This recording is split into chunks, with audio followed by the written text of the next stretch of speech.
All right, it looks like we are live now. We are live here on the Barbara Talks Business podcast.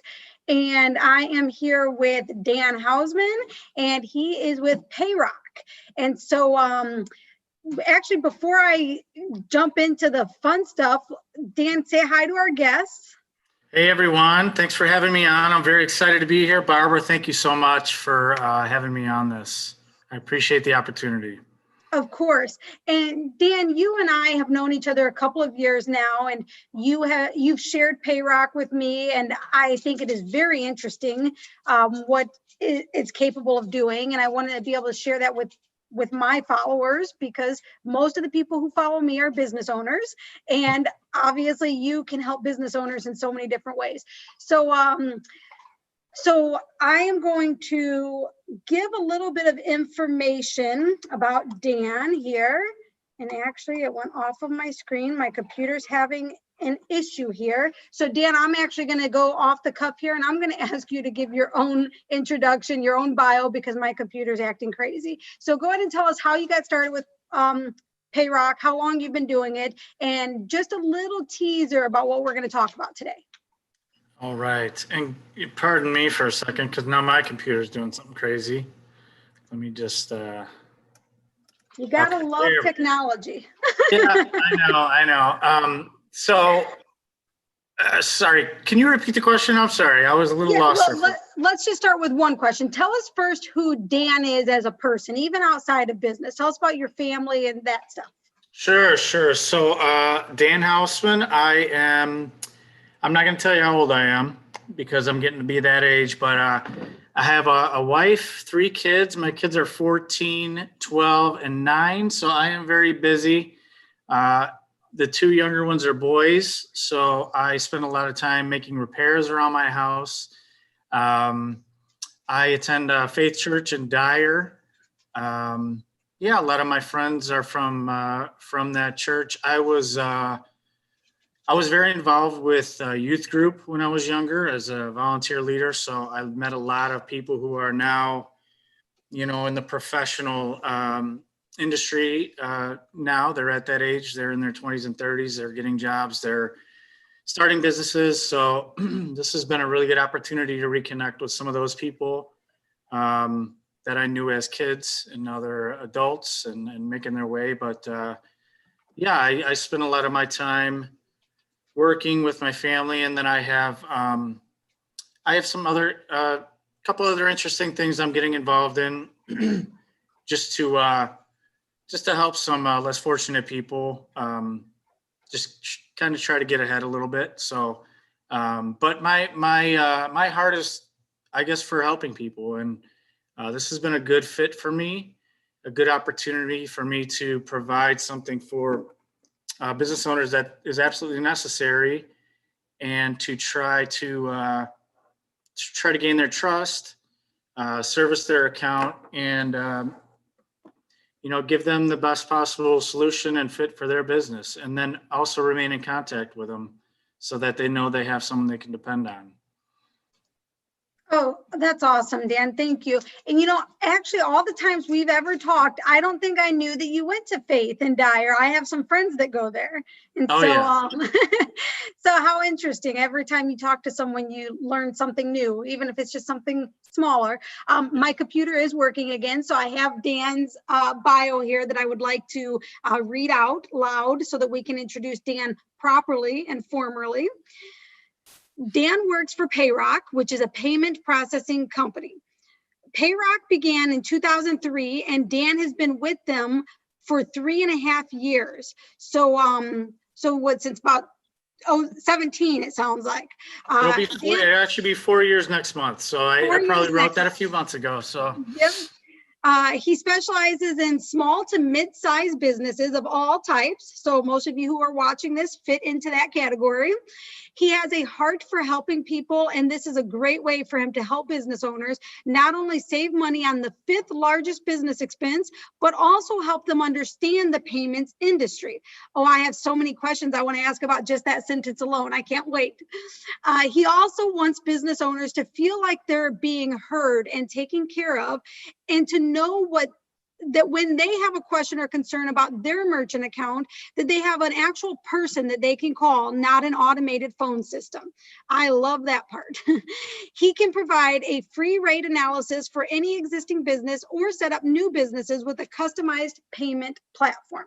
So Dan, Payrock is also a company that likes to help other people just like you do. And so I know that that had a big part of why you joined this company. So walk us through now here, it's almost been 4 years. How were you introduced to Payrock, and what made you say, yes, I want to be part of this company? Yeah, well, yeah, that's a long story. I'll try to keep it short, but basically I was in the construction industry for about 18 years, and it was great. It was a union job, and it paid the bills. It gave great benefits, but took a lot of time away from my family.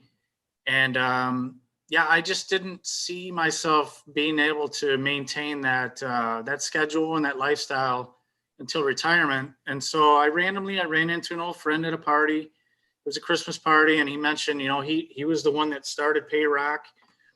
And he mentioned, how well they were doing, and they were growing, and they were, looking for more opportunities. And, I just randomly asked him, well, when are you going to give me a job? And he said, are you serious? And I said, I don't know. Are you serious? And it kind of went from there. And it took me about 3 months to make up my mind, because I didn't think anyone in their right mind would leave a union job with such a great company. Ozing is a great company. But after meeting with some of the leadership there, I just decided that, this was another family-owned, faith-based company that, we can help people, and I can use a little bit more of my creativity in this setting rather than, construction. You're kind of limited there. And so I thought this would be a better use of my gifts. It would give me more free time to be with my family. And I was getting involved in a company full of people that I trust. And like I said, I made a lot of connections and reconnected with a lot of people that I knew through youth group. And that's how I knew these guys that started Payrock. They were youth group students when I was a volunteer leader. So it just kind of all came together at the right time. And yeah, it's been great. And I love working for them. And they do truly care about people. They care about their employees. And I think that's one of the things that separates Payrock from other processing companies. I never badmouthed any other company, but I just, after being in the business for a few years, I talk to business owners, and I see how they've been treated in the past. And yeah, so, one of the things I'm looking to do is to change the opinion of payment processing, and let them know that there is a company out there that does care, and that can meet their needs. That's awesome. Thank you for sharing that, Dan. Real quick, before we go to the next question, I want to remind our viewers that we are live inside of our private Facebook group, Tools, Tips, and Training to Grow Your Business. We are also live on the Fuse Empire YouTube page, and I am keeping an eye on both of those streams right now. So if you have questions for Dan as we go along, please put it in the comment section of either of those streams that are live right now, and I will be happy to make sure that Dan answers your question while we're live here. If for some reason you don't have a question, or you think of one later, we will make sure that Dan gets his contact information to you guys before we end this call. All right, Dan, the next thing is, in your bio, you mentioned that you help people save money on the 5th largest business expense. I'm curious to know what falls before these, and why don't we use this time to explain to people what this is that you're helping them with, and then go into how that's the 5th biggest business expense. Well, you know what? I'll be honest with you, I don't even know what the 4 are ahead of it. I would imagine payroll, any sort of overhead, inventory, things along those lines. But when it comes to payment processing, accepting credit cards and debit cards and electronic payments it's a must these days if you want to be competitive. And there are not a lot of places anymore that are cash only. So this is an absolute. It's just part of the business now. And so yeah, I think rather than just sign people up for an account and, hopefully they don't have any problems. Like, I like to explain, this is where those fees are going. And just so they know exactly what they're paying for. They're not just, it's not just Visa or MasterCard. There's a lot of moving parts. And just so people understand exactly what's happening, so that, when they see variations in their rates or, changes to their account, they know what's going on. And I just think it's kind of crucial for people to understand a little bit of the back end of the business. So I think being educated is all part of it, and I like to help out in that area too. So you're talking payment processing here, merchant services. Now, let's take that from a beginner standpoint. Let's say that somebody doesn't yet accept credit cards at all in their business. They don't even know what that looks like. What kind of guidance would you give somebody like that? Well, I mean, obviously the first place people are probably going to look, unless they know of somebody, is the internet. They're going to check out payment processing. They're probably going to come across, a payment facilitator, which are really, really easy to get set up. One of the issues with that is that they don't have ownership of the account. We have to, when we sign up an account, we have to make sure that, they have their federal tax ID, everything kind of lined up, that's so that we can get approved. It's for their protection too. Some of those other companies, there have been times where if it's a payment facilitator, you're actually just using another company's merchant account. You're actually under their umbrella. So that money that you collect every day actually goes into their account, and then they distribute it from there. So there can be times where they hold funds for, I've heard, as long as 3 months. And for a small business owner, that's not acceptable. You can't survive like that. When, you need to make sure you collect every dollar, and, you can't be waiting on funds for any reason.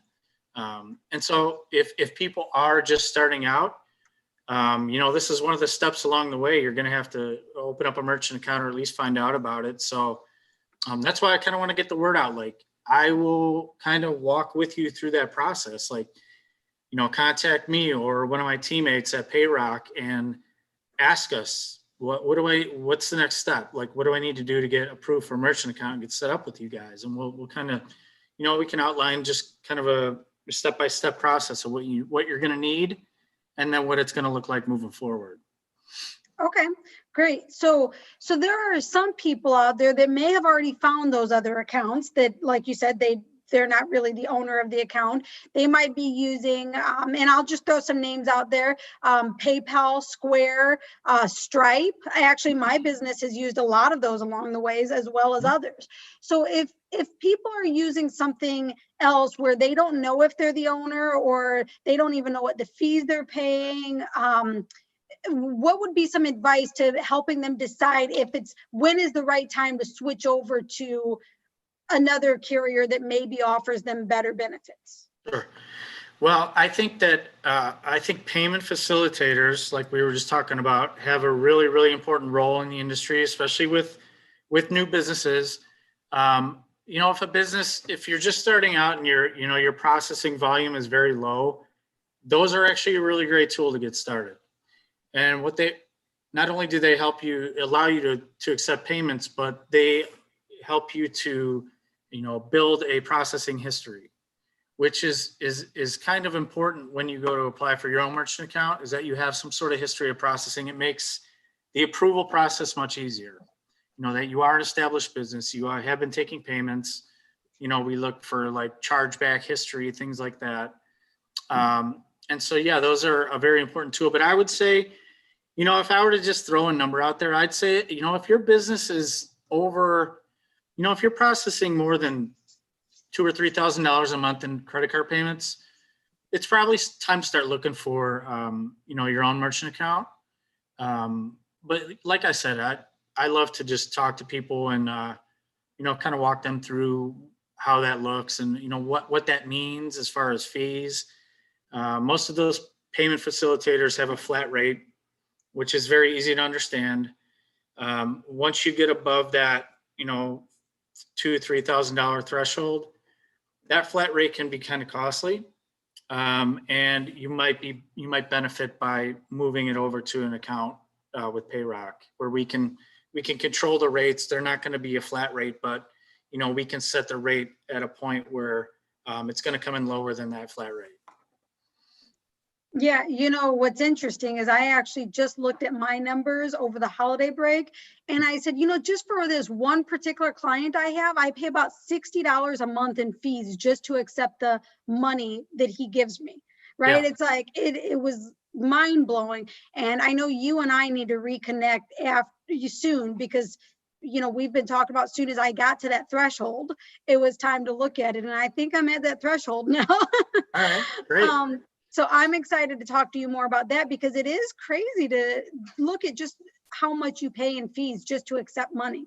When I first started using those other processing services, it was the convenience of, I don't have to wait 3 weeks on someone to send me a check if I could just get them to pay online. And so there is a convenience to it, but knowing, like you mentioned, when you get to a certain threshold, sometimes it's cheaper not to go with just that convenience of it being just online and easy to set up and not needing approval or anything like that. But so what is the most common question that people typically ask you when you tell them what you do? Well, if this is a business meeting, when I'm approaching them about their merchant account, their question is always, what are your rates? And that's sort of a loaded question, because we've made the analogy, like that would be like calling your mechanic and saying, can you fix my car?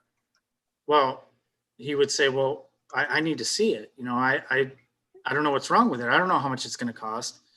So for us to just answer that would be a little misleading. Like, what are your rates? Well, I could tell you one thing, but I have no idea. We have to see a statement or what kind of cards you're accepting. And then we can kind of give you an idea of what you're going to be paying, because I think the most misunderstood part of this industry is where the majority of the fees are going. Some people think we collect this 2.5%, 3.5% on the money. That's not where it goes. The majority of that money goes back to the card brands. So basically, every card in circulation right now, every credit card that I have in my wallet or you have, there's a percentage attached to it. That's all determined by the credit card companies. We have no control over that. And so, and then when you get into rewards cards or somebody gets miles, that all affects the rate of interchange, and interchange is going right back to the card brands. So what we can control is the rate above interchange. It's a very small portion of your fees that Payrock collects as a service to manage the merchant account. And it's usually pretty low percentage. Somebody's paying 3%, we're not collecting anywhere near 3%. It's just a small percentage on top of, whatever the interchange is on a particular transaction. So that's why a lot of people don't, they like that flat rate because they know what they're going to pay every month. But I would say, 9 times out of 10, they're probably paying a little bit more than they would with us, with a rate that's going to vary month to month. Okay, interesting. And, I have a question that's kind of come up by experience. I went to one of my favorite stores to go to, and I won't mention the name on here, but I went to one of my favorite stores, and I had a specific card in mind I was planning on using. And it was a MasterCard, and they were like, we don't accept MasterCard. And I was like, okay. And then I tried to use my American Express card. We don't accept American Express. And so I'm like, well, what do you accept?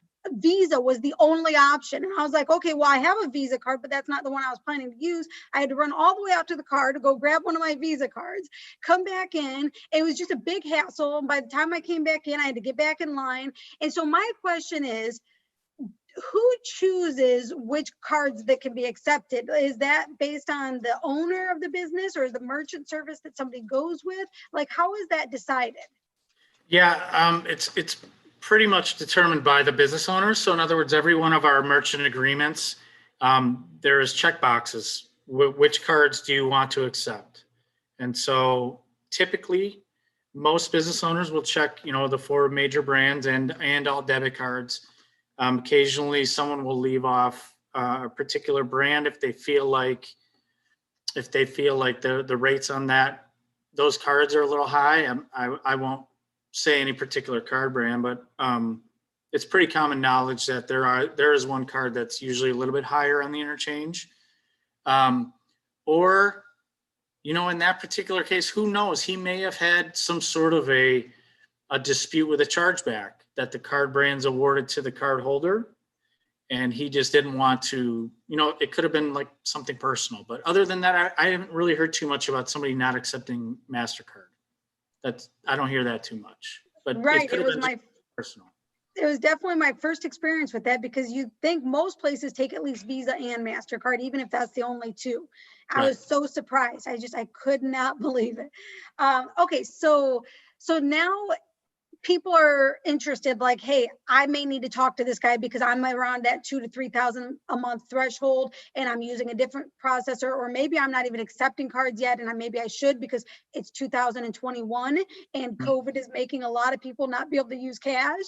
And so somebody's wondering, is now the time to talk to Dan? If that were the case, what would it look like if they set up an initial meeting with you?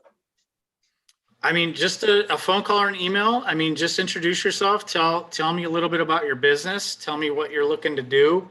Some of the more important things are, is this a retail business? Do you have a brick and mortar building? Is this something you do out of your home? Is this an online, like an e-commerce business where you're only selling through your website and you need a shopping cart set up? Are you going to be taking payments over the phone? These are all kind of things that we need to know. And believe it or not, even on a particular card, the interchange will be different if you go into a retail store than if you order something online. The interchange is going to be different because of the amount of risk that's involved with those 2 transactions.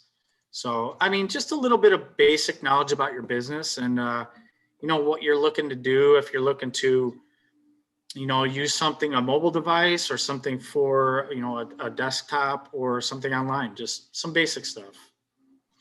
Okay, so it's correct that you could help both sides, as far as like if I have a brick and mortar store and I want to set up a computer system to be able to accept payment processing, or if I just want to sell goods online and not in person, you would be able to help me either way, correct? Absolutely, yeah. Okay. E-commerce, retail, mail order, telephone order, mobile, we can do all that stuff. We have partnerships with gateway companies, virtual terminals. We have partnerships with mobile devices that you can use. You download an app on your phone and you have a device that syncs up to it and you can take payments. So yeah, I mean, that's why any size business we can work with. Okay, nice. And so you've got a lot that you can offer business owners who want to save money on their credit card processing. And I know that you guys also have an amazing referral program, because there's 2 things that I thought was really cool when I first met you years ago, Dan. Number one, you've got an awesome follow-up system. Like, you follow up really well and you make people feel like you, like I never felt like I was part of like I'm going to call Barbara on Thursday because she didn't talk to me on Tuesday. Like, I felt like you truly cared about me as a person, and I know you do. Your follow-up system, because you genuinely care about people, was impressive to me. And the second thing was you guys offered a referral program that I've not seen before. And so can you share your referral program with the listeners? Yeah, I mean, especially, like Barbara, in your case, you come in contact with a lot of business owners. So, we have a program where, if you think you'd benefit from that, if a lot of people that own businesses, we can set you up as a partner where, if I sign up one of your friends or a business owner that you can share in some of the residuals that, go to Payrock. We can give you a percentage of that. And, if it's not always a big amount, but if you get a dozen or a couple dozen accounts, I mean, that can be a nice little supplemental income for people if they have enough connections and they can get enough people in contact with me. It's just a great way to, kind of build up a little bit of extra extra residual. Okay. And so do you have the option of, like, are there different terminals that people can choose from when they sign up with Payrock? Yeah, pretty much everything you see in circulation, everything you see when you walk into a retail store, those aren't usually proprietary to a particular processor. We work with all of them. So, if they have a preference, if they really know their terminals and they like a particular brand, yeah, we can get that. Or, we have a couple that we work with on a more regular basis that would be our base unit that we would get for a startup business. But yeah, I mean, if people have questions about that too, like what's the best terminal for me? Well, these are the functionalities of this one. And, this is the pricing on these. And, I'll kind of tell you what I think and how I feel, but at the end of the day, it's really up to the business owner. And do you also have the option for them to have one of those things that plug into the phone if they wanted to take mobile orders while they're out on the go? Yeah, absolutely. We have the same technology that you see out there with people that plug into their phone. We have a really great partnership with a company called Swipe Simple. And they have been a really reliable mobile device for us, for people that want to take payments with their phone or an iPad. Very cool. And are there any integrations that would be important that people would know that, like, this definitely integrates with this program? Yeah, I mean, there's probably too many for me to list right now, but I know that some of the more popular systems that people use are QuickBooks. We have an integration with QuickBooks, so we can work with them. And then a lot of times people, they have a particular software that they're using for their business. Well, I would really need to know the name of the software. And then we have a whole integrations team that this is what they do. If we don't have an integration right now, I give them the name of the software that somebody's using, and they look into it and they see if there's any way that we can work with that software or plug into it, or, just kind of take over the processing side of it. And so, yeah, I mean, that is their job. They look into integrating with different systems. Awesome. And I'm not seeing any questions in either chat right now, so we must be doing a great job educating and sharing knowledge. Is there anything we haven't talked about that you're like, hey, I want to make sure that the listeners know this information? Yeah, there's some newer programs that we have, and I'll just be perfectly honest with you. They're not a good fit for everybody. But they are gaining popularity, and more businesses are getting on board with this. And one of them is called Reward Pay, and the other is called Cash Rewards. And I'll kind of go through them each separately. But Reward Pay is our surcharge program.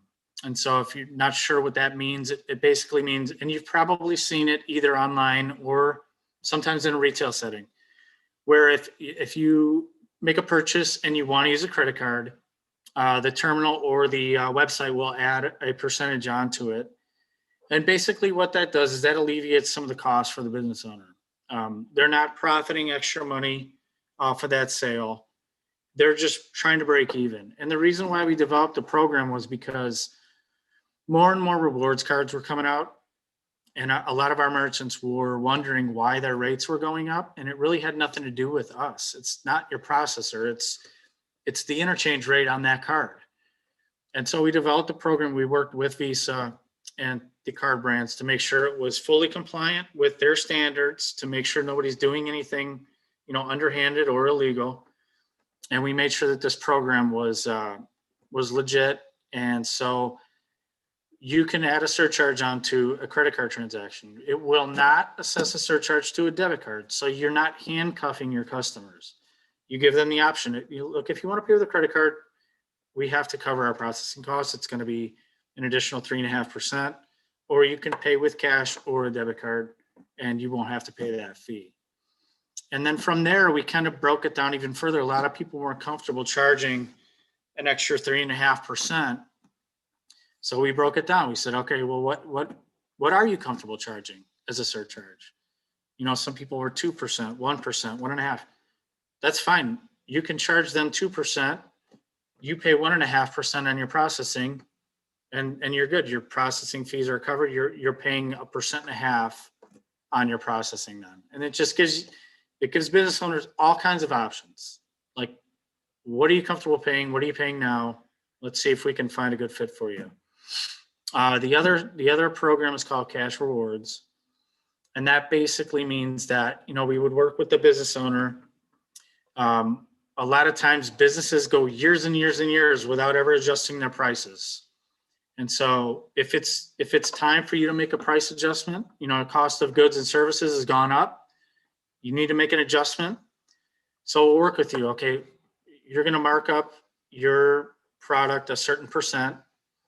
And then if people pay with a card, that's what they pay. And if somebody comes in and they want to use cash, you can give them a cash discount. You can give them a 3 or 4% discount then. That way it incentivizes them to use cash, so you don't have to pay for the processing. But if they do use a card, you've already kind of built in that percentage that goes toward covering the cost of the cards. Does that make sense? It does, yeah. And those both, I've actually seen both of those in action in my day-to-day stuff. In fact, I've even seen one gas station I went to had like a $3 fee for using a credit card. And most of the time it's like, hey, if that's what you're going to use anyway, you don't pay attention to the fee. But it is interesting because that stuff is it's out there, and for you guys to be able to utilize that and make it available, I think it is definitely helpful in comfort levels, right? Being able to be like, well, are you comfortable charging a fee, or do you just want to upcharge what you're doing and then offer a discount if someone's cash? All of that makes such great sense, and it makes sense for what you guys are doing, because you guys do have that goal of helping people. So it makes complete sense. Good. Yeah, we really want to give business owners options and alternate ways to be creative in your payment processing, or let us be creative, and we'll kind of guide you along what's a good fit for my business. And we'll tell you. It's like I was just telling somebody this morning, if you're a liquor store and you want a surcharge and there's a liquor store a block away that doesn't, it's probably not a good fit for you, because people can just walk down the street. But now, if you're a customized, like a boutique style store or something like that, it's probably a good fit. And believe it or not, customers typically, I would say 90% of the time, they don't care. I was just talking to one of my really, really, really important merchants today. They run the surcharge program. They say maybe 1 out of every 10 people will ask about it, and very few get upset about it. They understand. And it hasn't hurt their business at all. In fact, they thrived and grew right through COVID. So it hasn't hurt them. It's never made me change my mind seeing a sign that said that. I'm like, okay, swipe. Right. So if they're going to use it, I don't think most people will complain anyway. Okay, so this has been fantastic, Dan. It's always great to talk to you. And I know that as people see this, they're going to want to hear more from you. And you guys, I just want to say this to the people who are listening to this, people who follow me regularly. First of all, I thank you so much. God has blessed me with great people in my life. And if you're watching this, you're one of them. And pretty much everybody I have on this show, including Dan, even if you don't need his services, he is a great connection to have. So schedule a one-on-one with him. Even if you don't think you need his services yet, maybe you know someone who does. Maybe you could take advantage of the referral program that they offer, or maybe you guys can just get together and get to know each other. As you heard earlier, he's a faith-based man. As I always say on my podcast, that I love Jesus and I don't care who knows about it. So if you just want to talk to somebody else about how much you love Jesus, Dan's a good person to do that with as well. So Dan, let's put your contact information out there. If people are looking to connect with you, what are some of the ways they can do that? My cell phone, that's the easiest way to get a hold of me. I welcome any texts or calls. My number is 312-656-8605. And my email, I check my email all day long. My email is daniel.housman@payrock.com, and I'll spell that out. It's DANIEL.HOUSMAN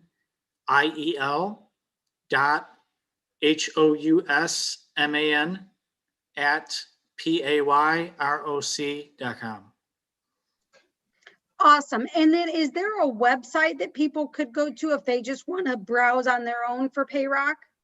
Payroc.com, payroc.com. Yep. And you can learn a lot about Payrock on the site, and also about the programs I spoke about. There's pretty detailed descriptions of both of those.